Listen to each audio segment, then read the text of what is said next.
नवंबर 2024 का मैसेज है। अब ये 23 को मुनाजरा होना और 22 को ये सूरत हाल है। हमने बाखबर जराए से मालूमात ली कि भाई क्या सूरत हाल है, देखिए आप वहाँ पर क्या हो रहा है 23 नवंबर को। तो हमें पता चला कि हम तो लाहौर में ही थे, पता चला वहाँ पर 40 से 45 अफराद इन्होंने इकट्ठे करके रखे हुए थे। ओए ओए ओए।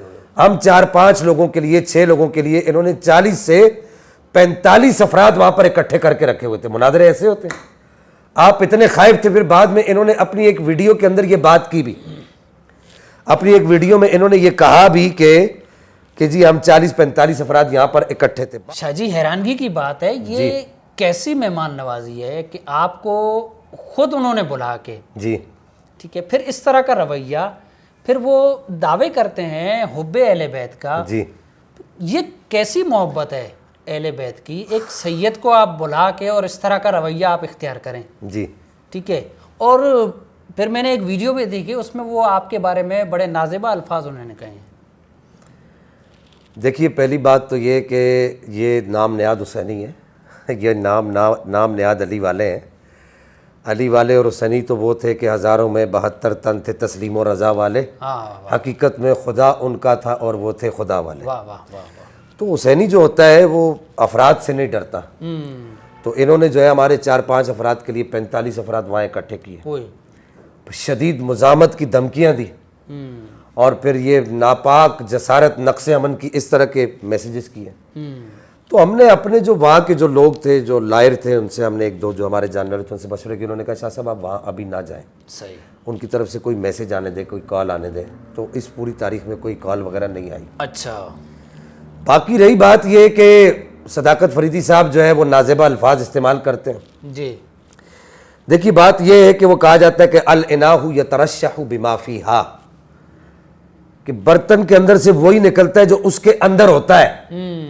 तो वो जो अंदर का जो गंद है ना, तो वो इनके अंदर से निकल रहा है। बहरहाल ये कि इन्होंने 23 नवंबर को ये कोई अपनी तरफ से कोई एक मीटिंग की और कहा कि जी शाह साहब पहुंचे नहीं है। सही, एक तरफ ये हरकतें की और दूसरी तरफ कहा कि शाह साहब पहुंचे नहीं है। सही है। 24 नवंबर को अल सुबह यासीन मिनाजी साहब की तरफ से हमसे रब्ता किया जाता है और कहा जाता है कि शाह साहब मुझे इस तरह की बात पता चली है। तैयब गिलानी साहब हैं, फैसलाबाद में होते हैं। तो उन्होंने बताया कि जी जुल्फ़िकार शाह साहब जो है वो इस तरीके से आए नहीं। अच्छा। अब जो उनके अल्फाज हैं यासीन मिनाजी साहब के, मैं अपनी ज़बान से अदा करने के बजाय मैं चाहूँगा कि नाजरीन उनके अल्फाज खुद अपने कानों से सुन लें कि उन्होंने क्या कहा। ज़रा ये उनके अल्फाज यासीन मिनाजी साहब के सुन लें। जी शाह जी, दुआएं आपकी। शाह जी, वो आपका भी मैंने क्लिप सुना है, वो फरीदी साहब भी का भी मैं सुन रहा हूँ। वो कह रहे हैं जी वो भाग गए, आप कह रहे लिखवा के लाए। मुझे 1000 इख्तलाफ होगा आपसे, लेकिन इतना मुझे पता है कि आप यानी कि ना भागते हैं और सामने आते हैं। ये मैं बात, मैंने उनको कहा कि ये बात नहीं, कह रहे हैं जी उनका 8 बजे का टाइम था, वो खुद नहीं आए। नहीं यासीन साहब, ये मसला नहीं है। इन्होंने, अगर आप कहते हैं तो मैं आपको स्क्रीनशॉट्स भेज देता हूं। इन्होंने ये धमकियां दी हैं कि आपको शदीद मुज़ामत का सामना करना पड़ेगा और साथ में ये धमकी भी दी है कि जी कानूनी इदारे बीच में मुलव्विस हो गए, एजेंसियां मुलव्विस हो गई हैं। और उसके साथ इन्होंने ये भी कहा है कि जी मुनाजरा मनसूख हो चुका है, आपने इजाजत लेकर नहीं आए। भाई इसमें इजाजत की कौन सी बात है? नहीं इजाजत का मैं देखना, हम कराची बैठे थे, इजाजत कौन सी, इधर कोई लड़ाई करनी है, कोई जंग करनी है? बात तो यही है ना, वो कह रहे हैं कि जी अच्छा ये एक मिनट, मैंने कहा गिलानी साहब मैं ये बात नहीं मानूंगा, मुझे उनसे करोड़ इख्तलाफ होंगे, उनको मुझसे 1000 होंगे, लेकिन वो बंदा भागता नहीं है। मैंने कहा ये बात मैंने नहीं माननी। मुझे कहते हैं जी वो फरीदी साहब कह रहे हैं वो बंदा भाग गया और उसका 8 बजे का टाइम था और वो कह रहा है मैं नहीं आ रहा। मैंने कहा फिर मुझे ना फिर उन्होंने क्लिप सेंड किया, आप वाला भी जो रात को आपने अपलोड किया है, तो उसमें आप कह रहे हैं हम तो इधर लाहौर में 2 दिन के लिए बैठे हुए हैं, लेकिन ये हमें पहले बात नहीं की। आप यासीन साहब वल्ला तल्ला बिल्ला लिल्ला, इन्होंने कहा, मेरे पास स्क्रीनशॉट्स मौजूद हैं, इन्होंने यहां तक कहा कि आप इजाजतनामे की डीसीओ से इजाजतनामे की मुसद्दका कॉपी आपने इरसाल नहीं की, जुमे को कहा इन्होंने, लिहाजा ये मुनाजरा मनसूख हो चुका। ये इनके अपने लिखे हुए मेरे पास मैसेजेस मौजूद हैं और मैंने इनको यहां तक कहा, मैंने कहा जी आप वो जो एजेंसी के लोग आपसे राब्ता कर रहे हैं आप उनको कहें मुझसे राब्ता करें, मेरे साथ बात करें। आप बिल्कुल सही बात है। अच्छा, सही बात फिर मैंने कहा वो एजेंसी के लोग एक ही फरीक को कॉल कर रहे हैं, अच्छा, फिर इन्होंने एक अननोन पर आदमी से, उसके भी मेरे पास मैसेजेस मौजूद हैं, वॉइसे मौजूद हैं, वो ख्वाजा अली करके कोई पीर है, उसके मुझे मैसेजेस करवाए, वॉइसे करवाई कि जी वो इजाजतनामे की कॉपी हमें भेजे, आप लोग जो है मुनादरा कर रहे हैं, हमें इजाजतनामा नहीं भेजेंगे तो आपको मुनादरा नहीं करने दिया जाएगा, बसूरत दीगर आप अरेस्ट हो जाएंगे, आपको अरेस्ट कर लिया जाएगा। अच्छा, वो साहब रात को इनके साथ बैठे हुए थे, रात को इन्होंने जो वीडियो क्लिप बनाया, हम तो अभी भी मौजूद है, हम कह रहे हैं कि भाई फरीदी साहब, आप उसूले मुनादरा पर और उसूले किताबो सुन्नत पर हमारे साथ बहस करें, हम मौजूद हैं, अभी भी मौजूद है, वल्ला आप वीडियो कॉल पर आ जाए, हम यहाँ लाहौर में ही है, मैं कोई नहीं, मुझे मुझे मुझे शाह जी, ये अल्लाह और अल्लाह का रसूल जानता है। तैयब शाह गिलानी साहब, बेशक आप उनको कॉल करके पूछ ले, मुझे उन्होंने कहा है, कह रहे जी फरीदी साहब ये कह रहे हैं, मैंने उनको कहा है, मैंने कहा गिलानी साहब मेरी बात सुने, शाह जी से मुझे 1000 इख्तलाफ होंगे, अब लेकिन हमारी उनसे चलो मुनादरा तो नहीं हुआ, हमारी उनसे जो डिबेट हुई थी, मैंने कहा वो आगे क्या, मैं एक बात आपको बताता हूँ कि वो बंदा भागने वाला नहीं, ये बात मैंने नहीं माननी, ये बात मुझे गिलानी साहब ने की है कि वो फरीदी साहब कह रहे हैं वो भाग गए हैं जी, 8 बजे का टाइम था, मैंने फरीदी साहब को कॉल की है, मैंने कहा फरीदी साहब ये क्या मसला है, मामला क्या है, वो शाह साहब तो लाहौर आके बैठे हो, आप तो कह रहे थे हमारे लाहौर आओ, मैं फूलों की पत्तियां निछावर करेंगे, हम खाने खिला जी, नहीं उन्होंने पहले मुझे 16 तारीख का वादा किया, 16 को बाद में 23 पे ले गए, और फिर 23 पे आके 8 बजे का टाइम था, वो आए नहीं, तो फलां है फलां, मैंने कहा रास्ते खराब है, हो सकता है कोई मसला बंद हो गए हैं रास्ते सारे, वो पीटीआई के जलसे की वजह से हो सकता है वो लेट हो गए हो, नहीं वो उन्होंने वो भाग ही गए। आप गवाह रहे, आप यासीन साहब आप गवाह रहे, मैं अभी भी इनको टाइम दे रहा हूं, आप उनको कह दें कि शाह साहब कह रहे हैं कि मैं यहीं पर मौजूद हूं, टाइम रखो, अब तीसरी जगह रखते हैं, पहले हम आपकी लाइब्रेरी में बैठने के लिए तैयार थे। भाई एक बंदा रात को 12 बजे सुने, उधर नहीं जाना, कोई ऐसी जगह पे बैठे आप जहां बिल्कुल आप ही मुतमिन, उनका बंदा होना आपका बिल्कुल सेट, उधर ना जाइएगा आप।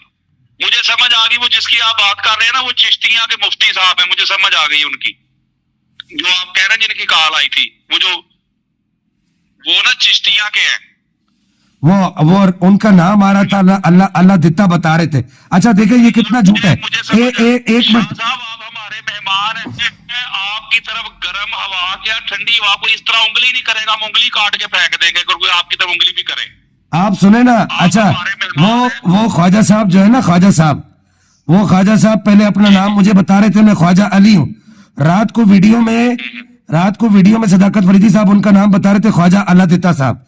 अब ये कितना झूठ है यार, आपने मुनादरा करने क्यों डर रहे हो, मुनादरा कोई, मैंने आपका सर तो नहीं फाड़ना, मैं तो मुसाफिर हूँ। मैंने उनको कही, मैंने कहा यार ये क्या तरीका, अगर आप में इतनी हिम्मत नहीं, जुर्रत नहीं, तो आप इस तरह क्यों बंदे को ललकारते रहते हैं। मैंने कहा आगे अल्लाह के रसूल पे या तमाम पे छोड़े, बैठे मरे तो सही, ये क्या तरीका हो गया, पहले बंदे को ललकार के आप फूलों की पत्तियां निछावर करेंगे, ये करेंगे, फलां वेलकम करेंगे, अगर वो बंदा कराची से चल के आ गया तो अब आप उसको कह रहे डीसीओ से, मैं डीसीओ मामा लगता है, और राह सारे बंद सन, सारे रस्ते बंद सन, असं किन्नी मुश्किल नाल लाहौर पहुंचे, सानू पता है, खर्चा असा कितना किया है सानू पता है, असा क्या कि इहदा खर्चा ना हो, मेरी बात आप समझ रहे, हमने कहा इनका खर्चा ना हो, इनको कोई तकलीफ ना हो, हम खुद आ जाते हैं यार, सफर की सोहबतें बर्दाश्त करके 40-50 हजार लगा के सारी मुश्किलात देख कर हम आए, और अब आप हमें सरकारी इदारों की मुलव्विस होने की धमकियां दे रहे हैं यार, ये कोई तरीका तो नहीं होता यार।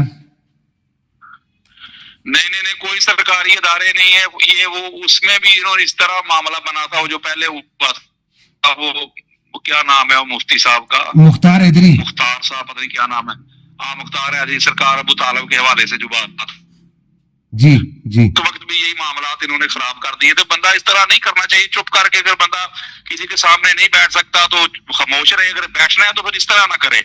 अब मैंने तैयब गिलानी साहब को ये बात की, अब हालांकि मेरी बात आपसे अब हुई है, मैं हल्फन आपको कहता हूँ कि मैंने कहा मैं 1000 बातें मानने के लिए तैयार हूँ, मैंने ये बात नहीं माननी कि शाह साहब भाग के, मैंने कहा मैं मानूंगा नहीं ये बात। वो कहते नहीं फरीदी साहब कह रहे, फिर मैंने फरीदी साहब को भी कॉल की है, मैं